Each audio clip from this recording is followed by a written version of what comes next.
লোকসভায় জোট সরকার গঠনের দৌড়ে এগিয়ে থাকলেও পশ্চিমবঙ্গে ম্যাজিক দেখানোর মিশন অধরায় থেকে গেল নরেন্দ্র মোদীর।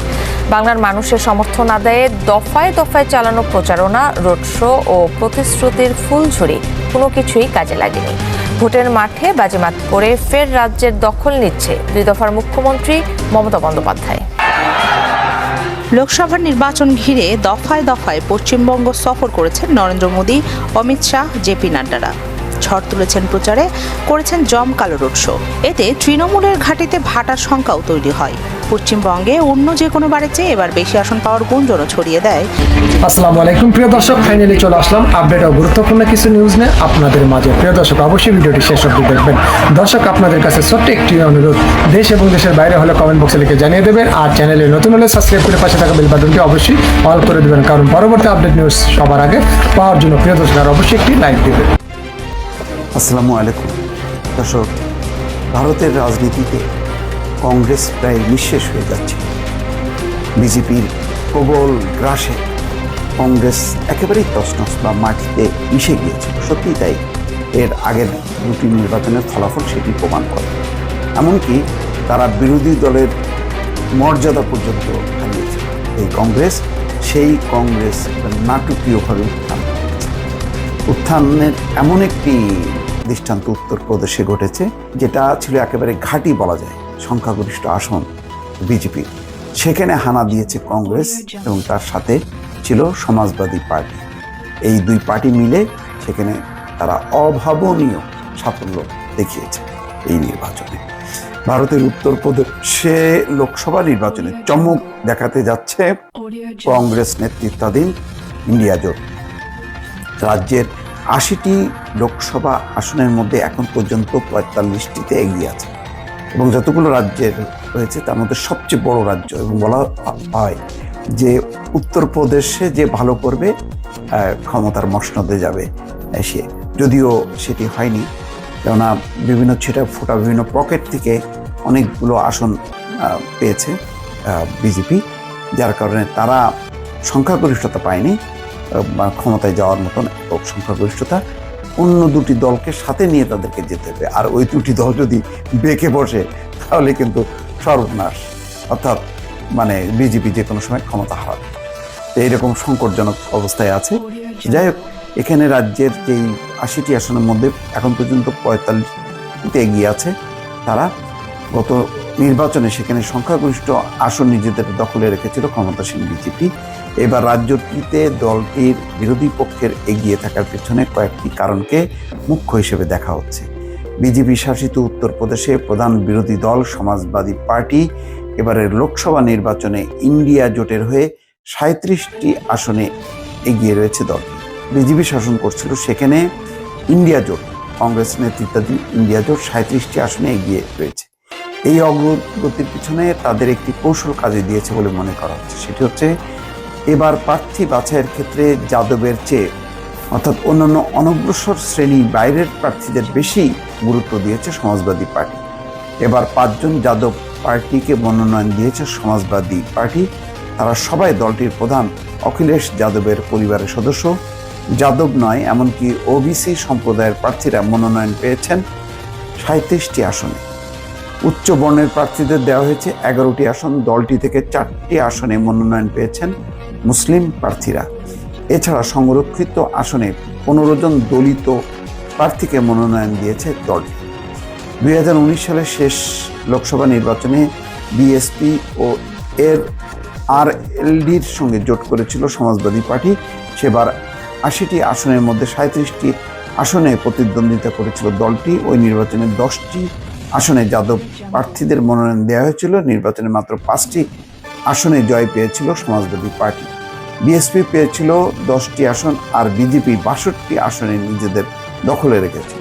উত্তরপ্রদেশে সমাজবাদী পার্টির এই এগিয়ে থাকা নিয়ে দলটির জ্যেষ্ঠ নেতা বলেন, যাদব ও মুসলমানদের সমর্থনের বিষয়ে নিশ্চিত ছিল আমাদের দল, তবে আমরা এই দুই সম্প্রদায়ের বাইরে যাদব নয় এমন সম্প্রদায় ও দলিতদের কাছে পৌঁছাতে চেয়েছিলাম। এখন মনে হচ্ছে তা কাজে দিয়েছে। এছাড়া কিছু এবারের নির্বাচনে আসনে প্রার্থী পরিবর্তনও করেছে সমাজবাদী পার্টি। অপরদিকে বিজেপি উত্তরপ্রদেশে 75টি আসনে প্রার্থী দিয়েছে। রাজ্যের দলটির নেতৃত্বাধীন এনডিএ জোটের জোটের 3 মিত্র পেয়েছে বাকি 5টি আসন। 75টি আসনের মধ্যে উচ্চ বর্ণের প্রার্থীদের 34টি আসন দিয়েছে বিজেপি, 25টি আসন দিয়েছে অনগ্রসর সম্প্রদায়ের প্রার্থীদের। তাদের মধ্যে একজন যাদব রয়েছেন, আর বাকি 16টি সংরক্ষিত আসন। যাই হোক, এখানে নানান হিসাব নিকাশের মার পেয়েছে এবং সামগ্রিকভাবে বিজেপির প্রতি যে মানুষের অনাস্থা, অর্থাৎ শুধু তারা ধর্মীয় সেন্টিমেন্টকে সামনে এনেছে, কিন্তু অর্থনৈতিক উন্নয়ন ঘটেনি, বেকারত্ব দূর হয়নি। সব মিলিয়ে পুরো ইন্ডিয়া জোট সারা যেখানে তারা ধর্মের উস্কানি দিয়েছে বিজেপি, তার বিপরীতে তারা বেকারত্ব, অর্থনৈতিক দুরবস্থা এসবের জন্য দায়ী করেছে বিজেপি সরকারকে, এবং সেটি হয়তো কাজে দিয়েছে, যার কারণে উত্তরপ্রদেশ সবচেয়ে বেশি আসন যেই লোকসভা নির্বাচনে, সেই আসনেই অর্থাৎ উত্তরপ্রদেশে চমক দেখালো কংগ্রেস জোট, এবং যার কারণে পুরো হিসাব নিকাশ পাল্টে গেল। অর্থাৎ বিপুল সংখ্যাগরিষ্ঠতা পাওয়া বা একক সংখ্যাগরিষ্ঠতা পাওয়ার যে স্বপ্ন। ভারতের একটা প্রভাবশালী ইংরেজি দৈনিকে প্রকাশিত একটা প্রতিবেদনে আজকের ভিডিওতে কথা বলবো।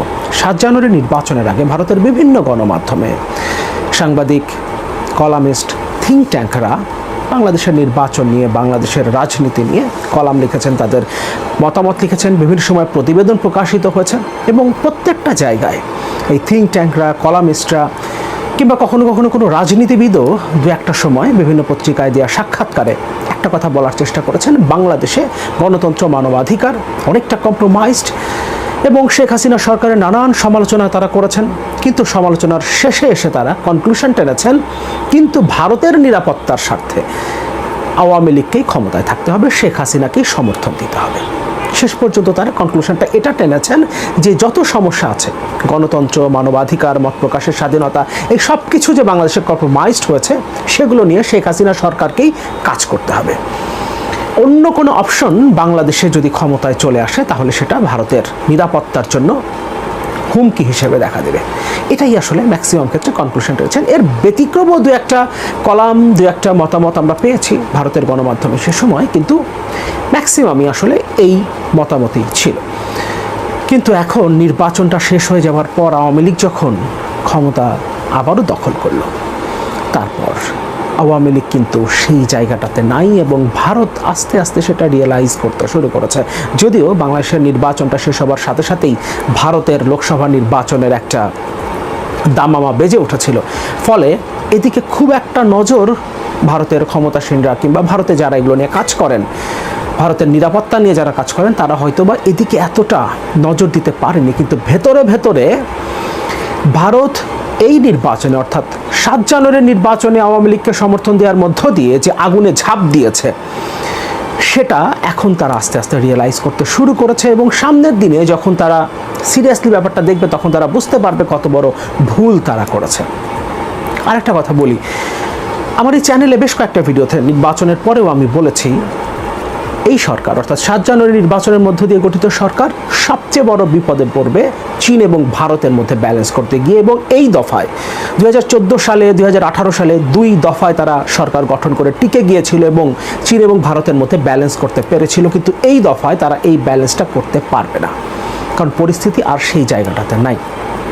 এখন সূক্ষ্ম একটা রেখার উপরে সরকার দাঁড়িয়ে আছে, হাসিনা সরকার, একদিকে চীন এবং একদিকে ভারত, এবং আর্থিক সংকটের কথা, বাংলাদেশের অর্থনৈতিক দুরবস্থার কথা মাথায় রেখে সরকার চালানোর জন্য, টিকে থাকবার জন্য শেখ হাসিনাকে চীনের দিকেই ঝুঁকে যেতে হচ্ছে, কারণ ইতোমধ্যেই তার কাছে $5 বিলিয়ন মূল্যের ইউয়ান চেয়েছে বাংলাদেশ, এবং পরিষ্কারভাবে বোঝা যাচ্ছে তারপর আস্তে আস্তে চীনের ফুটপ্রিন্ট এমনিতেই বাংলাদেশে অনেক বাড়ছিল, আশঙ্কাজনকভাবে বাড়ছিল, কারণ চীনের ফুটপ্রিন্ট কোনো দেশে বাড়া মানেই সেটা একটা আশঙ্কার বিষয়, এবং সেটা সামনের দিনে আরও দ্রুত গতিতে বাড়তে থাকবে। এবং সবচেয়ে বড় রিস্কের জায়গা ভারতের জন্য তিস্তা প্রকল্পে চীনের ইনভলভমেন্ট, এবং যে সাহায্যটা এখন বাংলাদেশের সরকার চীনের কাছে চাইছে, সেটা যদি চীন দেয়, তাহলে সম্পর্কটা যে জায়গায় যাবে চীনের সাথে বাংলাদেশের, তাতে তিস্তা প্রকল্প আজ হোক বা 5 বছর পরে হোক, আওয়ামী লীগ বা শেখ হাসিনা যদি ক্ষমতায় থাকে, তাহলে এই প্রকল্প চীনের হাতেই আসবে, এবং এটা ভারতের নিরাপত্তার জন্য, ভারতের সার্বভৌমত্বের জন্য একটা ভয়ঙ্কর হুমকি তৈরি করবে। এবং আমি আমার ভিডিওতে এই কথাও বলবার চেষ্টা করেছি, এই পরিস্থিতিতে বাংলাদেশের সরকার, শেখ হাসিনা সরকার যখন চীনের দিকে পুরোপুরি ঝুঁকে যাবে, তখন ভারতের সমর্থন তারা পুরোপুরিভাবে হারাবে, সম্পূর্ণরূপে হারাবে।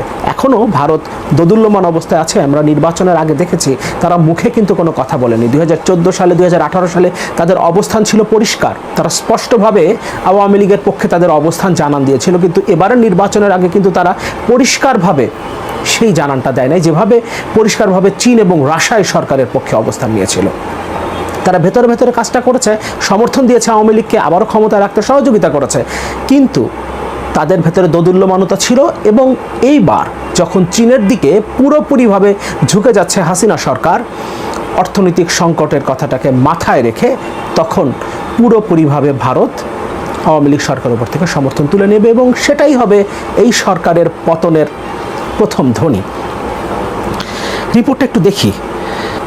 চীন ইস্যুতে ডেকান হেরাল্ডের প্রতিবেদন, দৈত্যকে আলিঙ্গন করছে বাংলাদেশ, শ্রীকান্ত কোন্দাপাল্লি নামে একজন লিখেছেন। একটি সাবমেরিন ঘাঁটি, $500 কোটি সহায়তা, ভারতের শিলিগুড়ির কাছে অবকাঠামো প্রকল্প, বাংলাদেশের সঙ্গে অস্ত্র বাণিজ্য ও সামরিক এক্সারসাইজের মাধ্যমে বেইজিং ভারতকে খুব পরিষ্কার করে তার উদ্দেশ্য সম্পর্কে জানিয়ে দিচ্ছে। তা হলো এ অঞ্চলে ক্ষমতার কাঠামো বদলে যাচ্ছে। বৈশ্বিক ও আঞ্চলিক আধিপত্য বিস্তারের অংশ হিসেবে দক্ষিণ এশিয়া সহ বিশ্বের বেশ কিছু অঞ্চলে চীন তার এ অভিযান পরিচালনা করছে। সর্বাবস্থায় বন্ধু পাকিস্তান ছাড়াও শ্রীলঙ্কা, আফগানিস্তান, নেপাল, মলদ্বীপ এবং ভুটানের দিকে সমন্বিত পদক্ষেপ নিয়েছে। তারা এখন বাংলাদেশের ওপর আধিপত্য বিস্তার ও তা শক্তিশালী করছে। বাংলাদেশের কাছে চীন কমপক্ষে $500 কোটি অস্ত্র বিক্রি করে। বিশ্বব্যাপী যে অস্ত্র বিক্রি করে বেইজিং, তার মধ্যে বাংলাদেশকে বিক্রি করা হয় শতকরা 10%। শিলিগুড়ি করিডোর নেপাল এবং বাংলাদেশকে পৃথক করেছে। এই করিডোর ভারতের বাকি অংশের সঙ্গে উত্তর পূর্বাঞ্চলের গুরুত্বপূর্ণ সংযোগ রক্ষা করে। এই শিলিগুড়ি করিডোরের খুব কাছে তিস্তা নদীতে $100 কোটি ড্রেজিং প্রকল্পে চীন ঘোলা পানিতে মাছ শিকারের চেষ্টা করছে। 2017 সালে ভারতের সঙ্গে দোকলামে অচলাবস্থার পর চীন জামফেরি রিজে একটি সড়ক নির্মাণে অগ্রসর হয় এবং সেটা নির্মাণ করে। এটা শিলিগুড়ি করিডোর থেকে খুব বেশি দূরে নয়। বাংলাদেশে বেল্ট অ্যান্ড রোড ইনিশিয়েটিভ প্রকল্পে বেইজিং খরচ করেছে $400 কোটি। সামনের বছরগুলোতে তাদের কমপক্ষে মোট $5,000 কোটি খরচের পরিকল্পনা আছে। দুই দেশের মধ্যে 20 বছর আগে দ্বিপক্ষীয় বাণিজ্য ছিল $120 কোটি। তা গত বছরে বেড়ে হয়েছে $2,200 কোটি। এর মধ্যে ভারতকে সরিয়ে দিয়ে বাংলাদেশের সবচেয়ে বড় বাণিজ্যিক অংশীদার হয়ে উঠেছে চীন। চীনের সঙ্গে বাংলাদেশের বাণিজ্যিক ঘাটতি প্রায় $2,100 কোটি এবং তা বৃদ্ধি পাচ্ছেই। বস্ত্র, পাট ও অন্যান্য পণ্য সহ বাংলাদেশি পণ্যের জন্য বাজার উন্মুক্ত করে দেওয়ার জন্য চীনের প্রতি আহ্বান জানিয়েছে ঢাকা, কিন্তু এক্ষেত্রে বেইজিং কর্ণপাত করছে না। বাংলাদেশের বৈদেশিক মুদ্রার রিজার্ভ কমছেই। মে মাসে তা $19 বিলিয়ন নিচে ছিল। বাস্তবিক অর্থে এটা এখন $12 বিলিয়ন ঘরে। এই অবস্থায় চীনের কাছে $500 কোটি ঋণ পাওয়ার চেষ্টা করছে ঢাকা। তাদের উদ্দেশ্য এই অর্থ দিয়ে কাঁচামাল কেনা এবং বাজেটে সাপোর্ট দেয়া। পছন্দের শতকরা 1% সুদে ঢাকা যখন দীর্ঘমেয়াদী ঋণ চাইছে, তখন বেইজিং সুদের হার বাড়াতে চায়, আরও শর্ত দিতে চায়, যা তারা অন্য দেশগুলোর সঙ্গে করেছে। বিআরআই-ভুক্ত কমপক্ষে 16টি দেশের উচ্চ পর্যায়ে ঋণ আছে। পাকিস্তান এবং শ্রীলঙ্কার আর্থিক পতন থেকে শিক্ষা নিতে পারত ঢাকা। বাংলাদেশকে এরই মধ্যে $300 কোটি ঋণ দিয়েছে চীন। মোট যে ঋণ আছে বাংলাদেশের, তার মধ্যে এই ঋণ শতকরা 10%। চীনের আরেকটি দুঃসাহসী প্রকল্প হলো কক্সবাজারের পেকুয়ায় বিএনএস শেখ হাসিনা সাবমেরিন ঘাঁটি। এটি এবছর মার্চে উদ্বোধন করা হয়েছে। এটি নির্মাণে চীনের $121 কোটি তহবিল ব্যবহার করা হয়েছে। এখানে একসঙ্গে 6টি সাবমেরিন এবং 8টি যুদ্ধ জাহাজ নোঙর করতে পারে। 2016 সালের শুরুর দিকে চীনের কাছ থেকে $20 কোটি 50 লাখ দুটি মিং শ্রেণীর সাবমেরিন কেনে বাংলাদেশ। বাংলাদেশের এই চয়েস ছিল বিস্ময়কর, কারণ মিং শ্রেণীর সাবমেরিন 2003 সালের এপ্রিলে যান্ত্রিক ত্রুটির কারণে ভয়াবহ এক দুর্ঘটনার শিকার হয়। এতে থাকা 70 নৌসেনার সবাই নিহত হন। অন্য দেশের অভ্যন্তরীণ বিষয়ে তারা হস্তক্ষেপ করে না, এটা বলা সত্ত্বেও যেসব দেশ তাদের কাছ থেকে ঋণ নিয়েছে তাদেরকে বাধ্য করা চীনের একটি আর্টে পরিণত হয়েছে। এর আগে তাইওয়ান, তিব্বত ও দক্ষিণ পূর্ব এশিয়ার দেশগুলোর সঙ্গে দক্ষিণ চীন সাগর নিয়ে বিরোধে এক চীন নীতিতে অন্য দেশগুলোকে শ্রদ্ধাশীল হতে বলে চীন। বেইজিং শেষের দিকে অন্য দেশগুলোর তাদের নিরাপত্তা নীতি প্রসারিত করার দাবি করেছে। 2021 সালের মে মাসে বাংলাদেশে নিযুক্ত চীনের রাষ্ট্রদূত লি জিমিং ঢাকাকে সতর্ক করে দেন যুক্তরাষ্ট্র, ভারত, জাপান, অস্ট্রেলিয়ার সমন্বয়ে কোয়াডে যোগ দেওয়ার বিষয়ে, কারণ এতে তাদের দ্বিপক্ষীয় সম্পর্ক ক্ষতিগ্রস্ত হবে বলে জানান তিনি। উপরন্তু বাংলাদেশের রাষ্ট্রদূতকে 2022 সালের জুনে বেইজিংয়ে চীনের পররাষ্ট্র মন্ত্রণালয়ের কর্মকর্তা লিউ জিনসং শীতল যুদ্ধের মানসিকতা প্রত্যাখ্যান করতে এবং ওই ব্লক রাজনীতিতে যুক্ত না হতে বলেন। এসব দাবি পূরণের ক্রমবর্ধমান চায়না রাডারের অধীনে এখন ঢাকাকে আরও গভীরে টেনে নিতে বেইজিংয়ের প্রচেষ্টাকে নয়াদিল্লি কিভাবে প্রতিহত করে সেটাই এখন দেখার বিষয়। আমার এই চ্যানেলে ভারতের বিষয়ে অনেক সময় কথা বলেছি, ভারতের আধিপত্যবাদ, ভারতীয় পণ্য বর্জন ইস্যু, এগুলো নিয়ে যখন আমি কথা বলেছি আমি অনেকেই দেখেছি সেখানে মন্তব্য করেছেন আমাদের উচিত চীনের সাথে যোগাযোগ করা এবং চীনের সমর্থন নিয়ে বাংলাদেশ থেকে ভারতকে বিতাড়িত করা, ভারতের আধিপত্যকে রুখে দেয়া। কিন্তু আমাদের একটা বিষয় মাথায় রাখতে হবে, আপনি কখনো শুনেছেন চীনে নির্বাচনের কথা, কিংবা রাশিয়ায় নির্বাচন হচ্ছে সেখানে পুতিন জিতবেন নাকি অন্য কেউ সেখানে ক্ষমতায় আসবেন, কিংবা শি জিনপিং ক্ষমতায় থাকবেন নাকি সেখানে অন্য কোনো দল ক্ষমতায় আসবে? শেখ হাসিনা অ্যাকচুয়ালি বাংলাদেশে চায়না মডেলটাকে ফলো করছে, অর্থাৎ একটা দল থাকবে চীনা কমিউনিস্ট পার্টির মতো, বাংলাদেশেও একটাই দল থাকবে এবং সেই দল থেকে শি জিনপিং যেমন জীবনের শেষ দিন পর্যন্ত চীনের প্রেসিডেন্ট থাকবেন, সেরকম বাংলাদেশেও জীবনের শেষ দিন পর্যন্ত তিনি থাকবেন এবং তারপর তার সাকসেসররা রাষ্ট্র পরিচালনা করবে, যেভাবে চীনে একদলীয় শাসন প্রতিষ্ঠিত। সুতরাং চীনের মতো দেশ কখনো গণতন্ত্রকে সমর্থন করবে না, কখনোই করবে না। চীন, রাশিয়ার মতো দেশগুলোর কিংবা উত্তর কোরিয়ার কথা আমরা বলতে পারি, তাদের শেখ হাসিনার মতো সরকার প্রধান দরকার, শেখ হাসিনার আওয়ামী লীগের মতো দল দরকার, যারা একনায়কতান্ত্রিক শাসন ব্যবস্থা, একটা একদলীয় স্বৈরাচারী শাসন ব্যবস্থা প্রতিষ্ঠা করতে চায় এবং তাদের সাথেই চীন রাশিয়ার সম্পর্ক সুদৃঢ় হবে। সুতরাং চীন কখনোই আপনার গণতান্ত্রিক আন্দোলনে আপনার পাশে এসে দাঁড়াবে না। হ্যাঁ, কখন দাঁড়াবে? আপনি যদি তাকে ঘোষণা দেন আমি শেখ হাসিনার চেয়েও আরও অনেক বড় স্বৈরাচার হব, তখন চীন আপনাকে সমর্থন করতে পারে, রাশিয়াও আপনাকে সমর্থন করতে পারে, তার আগে করবে না। কিন্তু আমরা তো গণতন্ত্রের কথা বলি, আমরা মানুষের অধিকারের কথা বলি, মত প্রকাশের স্বাধীনতার কথা বলি, মানবাধিকারের কথা বলি। সুতরাং আমরা চীন রাশিয়ার সমর্থন নিতে গিয়ে আমরা একনায়কতান্ত্রিক আরেকটা শাসন ব্যবস্থা বাংলাদেশে প্রতিষ্ঠা করতে দিতে পারি না। এই কারণেই বাংলাদেশে যখন চীনের ফুটপ্রিন্ট বাড়ছে, সেটা শুধুমাত্র বাংলাদেশের জন্য ভয়ের ব্যাপার না, সেটা গণতান্ত্রিক বিশ্বের জন্যই ভয়ের ব্যাপার। এবং এই কারণে এখন গণতান্ত্রিক বিশ্ব, ভারতে ডেমোক্রেসি নানাভাবে কম্প্রোমাইজড, সেখানে বিরোধীদের উপরে নানাভাবে প্রেশারাইজ করা হয়েছে, সেখানে গণমাধ্যমকে নানাভাবে প্রভাবিত করা হয়েছে, কিন্তু বাংলাদেশের মতো এত নগ্ন হস্তক্ষেপ কিন্তু সেখানে নাই। বাংলাদেশে যেভাবে 28 অক্টোবরের পরে বিরোধী দলের সব নেতাকর্মীকে আপনার গ্রেফতার করে নেওয়া হয়েছে, সব যাকেই পাওয়া গেছে তাকে গ্রেফতার করে ফেলা হয়েছে, সবাইকে জেলে পুরে দিয়ে একটা একদলীয় নির্বাচন করা হয়েছে, যেখানে নিজের দলের আরেকজনকে ডামি প্রার্থী হিসেবে দাঁড় করিয়ে একটা নির্বাচনের সার্কাস করা হয়েছে। ভারতে কিন্তু সেটা না, ভারতে কিন্তু অন্তত জনগণের ভোটে নির্বাচিত হয়ে আপনাকে ক্ষমতায় আসতে হয়। সুতরাং সেখানে নির্বাচনটা আছে, ভোট আছে, জনগণ ভোট দিতে পারে এবং সেখানে সাংবিধানিক প্রতিষ্ঠানগুলো, অন্তত বিচার বিভাগের মতো প্রতিষ্ঠানগুলো সেখানে স্বাধীনভাবে কাজ করতে পারে। বাংলাদেশে সেই অবস্থাটাও নাই। সুতরাং এই পরিস্থিতিতে যদি চীনের প্রভাব বাংলাদেশে বাড়তে থাকে, তাহলে সেটা বাংলাদেশের গণতন্ত্রের জন্য হুমকি এবং সেটা অবশ্যই আমাদের পার্শ্ববর্তী দেশ ভারতের জন্য হুমকি, যারা আগুনে ঝাঁপ দিয়েছে শেখ হাসিনা সরকারকে আবারও ক্ষমতায় রাখতে সহযোগিতা করে। এখনও যদি তারা এটা রিয়েলাইজ করতে না পারে, তাহলে অদূর ভবিষ্যতে তাদের সার্বভৌমত্ব নিয়েই প্রশ্ন উঠবে। তবে আমরা প্রত্যাশা করি ভারত সহ পশ্চিমা বিশ্ব এই ব্যাপারটা অনুধাবন করবে, বাংলাদেশে চীনের ফুটপ্রিন্ট কিভাবে বাড়ছে সেটাকে তারা দেখবে, সেটাকে বোঝার চেষ্টা করবে এবং বিশ্বে যে আরেকটা উত্তর কোরিয়ার জন্ম হচ্ছে, অর্থাৎ বাংলাদেশ যে উত্তর কোরিয়ার মতো একটা অগণতান্ত্রিক দেশে পরিণত হতে যাচ্ছে, সেই বিষয়টা তারা খেয়াল করবে এবং বাংলাদেশে গণতন্ত্র পুনঃপ্রতিষ্ঠার জন্য তারা আমাদের পাশে দাঁড়াবে, অন্তত সহযোগী হিসেবে, ক্যাটালিস্ট হিসেবে কাজ করবে।